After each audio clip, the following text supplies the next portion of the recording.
Hi, Carly. Okay, so to find the Turnitin report, to find where it came from, obviously you click the Turnitin, and that will bring it to this document. Now, if you notice, it will say where things were turned in at, and it says submitted to American College of Education, or sometimes it will say submitted to Higher Ed Holdings, and that is also part of us. So I click on that. What you have to do is there is a little button that you can click on.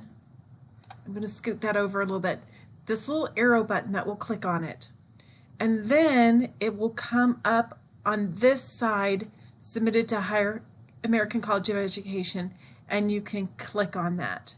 And then you get to pick your format, and I'm just going to pick PDF, and then it will show up at the bottom, and then I can pull it up and it will show me where it came from. Now, I think you have this capability as well. If not, I have no problem at all doing it for you. If you ever have any questions at all with doing these Turnitin, please don't stress over it. Shoot me a quick email. I have no problem going in and taking a look at it for you. All right, have a great night.